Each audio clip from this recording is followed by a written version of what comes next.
Monsieur le Président, Messieurs les assesseurs, je ne vais pas répéter ce que mes brillants et talentueux confrères ont déjà dit publiquement, solennellement, ont d'ailleurs très bien dit. Donc je ne me permettrai pas, pour cette raison, de répéter les différentes dispositions déjà citées, parce que je suppose que nous sommes dans une salle d'audience, que nous sommes dans un procès criminel et que les acteurs que nous sommes, magistrats, présidents audienciers ainsi que assesseurs, parquet, le ministère public représenté par le procureur de la République ainsi que ses substituts, et l'ensemble des avocats ici présents, que ce soit de la partie civile ou de la défense. C'est pour cette raison donc que je ne vais pas citer ces dispositions parce que je suppose que chacun d'entre nous, professionnels que nous sommes, nous savons exactement ce que c'est qu'un procès criminel, quelles sont On va partir un peu vite, s'il vous plaît. Liées. Nous n'avons pas les mêmes manières, Monsieur le Président, de communiquer. Ça n'a rien à voir avec votre manière de communication. Mais alors, on veut savoir ce que vous voulez rapidement. C'est ce que je suis en train de faire. C'est ce que je veux vous dire. C'est ce que je suis en train de faire, Monsieur le Président. J'ai besoin de commencer quelque part pour finir quelque part. Alors laissez-nous nous expliquer, Monsieur le Président. Allez-y, maître. Rassurez-vous que je vais y aller. Et je vais aller, Monsieur le Président. Malheureusement, c'est plutôt vous qui m'avez interrompu. Alors, vous pouvez continuer, vous n'êtes pas dans vos plaidoiries, maître. Je l'ai fait avec d'autres. Donc, allez-y rapidement pour qu'on sache ce que vous voulez, comme l'ont fait les autres. Il n'y a rien de personnel, Monsieur le Président. Laissez-moi communiquer. Absolument rien de personnel. Allez-y, maître. Ce procès, il est médiatisé. Je suis un avocat. Allez-y, maître. Alors, laissez-moi continuer, Monsieur le Président. Alors, j'étais donc en train de dire que nous sommes dans un procès criminel qui est d'ailleurs médiatisé et que nous devons faire très attention. Ce procès n'a pas commencé aujourd'hui, même si nous sommes maintenant là au niveau de la phase de la production des preuves. Vous saviez autant que nous autres que le témoin constitue l'oreille, pour ceux qui ne font pas du droit, l'oreille de la justice, les yeux de la justice, parce que ce sont eux qui viendront vous donner la relation, le récit de ce qu'ils savent des circonstances de la commission des faits pour lesquels nous sommes ici.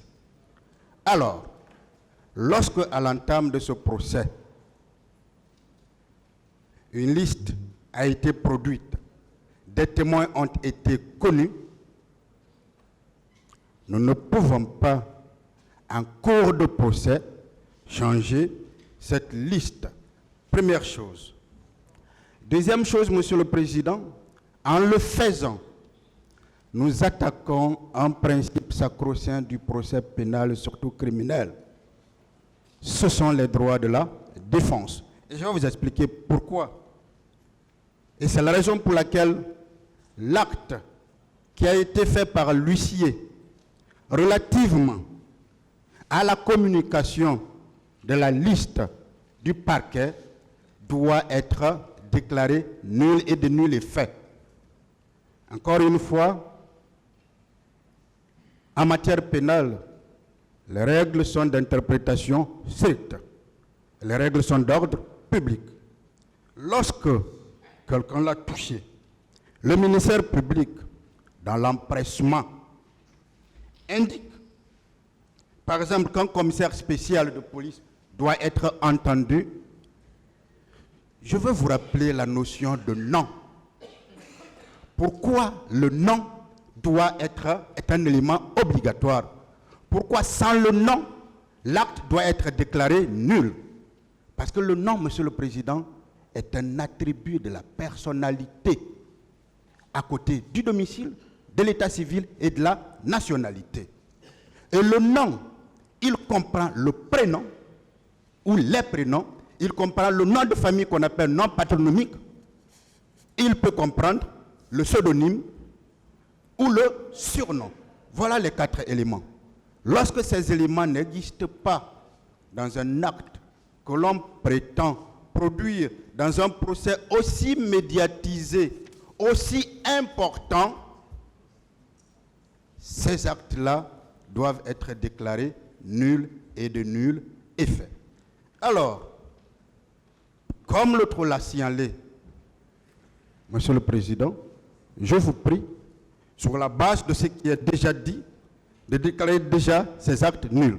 Mais sur un autre registre, Monsieur le Président, puisque un confrère en a parlé, je sais que votre souci, c'est la sérénité de ce procès. Je sais que c'est le souci de toutes les parties. Je sais qu'à un moment donné de ce procès, lorsque le ministère public s'est vu menacé, il avait pris la parole ici, publiquement, solennellement, et il avait dit: les avocats que nous sommes, Monsieur le Président, sommes menacés. Les avocats que nous sommes, Monsieur le Président, sommes dans une insécurité totale. Certains voient tous les jours ou les nuits des véhicules autour de leur domicile. On ne sait pas pourquoi. Certains sont menacés d'enlèvement. Chacun le sait. Or, si un avocat ne peut pas exercer son sacerdoce de manière libre, il n'est donc pas indépendant. Si l'avocat n'est pas indépendant, il n'y a aucun barreau indépendant. Si le barreau lui-même n'est pas indépendant, nous parlons de l'indépendance de la justice, ce sera une chimère. C'est pour ça, Monsieur le Président, et au-delà de cela, les avocats sont, et là c'est à l'attention du procureur de la République, n'ont pas accès à leurs clients.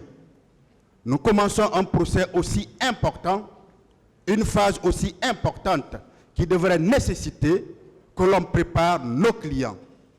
Mais les avocats n'ont pas accès à leurs clients qui sont détenus à la maison centrale. Je le sais parce que j'y étais le samedi passé où j'ai vu, et je le dis publiquement, des procureurs fouillés à qui on a demandé de déposer des téléphones ainsi que des enquêteurs. Si ceux-là ne sont pas épargnés, ça se complique. Ça se complique. Alors, les avocats empêchés, s'ils ne peuvent exercer librement, il va être très très compliqué que le procès se tienne très sereinement. Parce qu'actuellement, la maison de détention qui constitue le domicile de nos clients, en tout cas moi, de mon client, le président Dadis, où on doit pouvoir le rencontrer, où on doit pouvoir le recevoir, est rempli.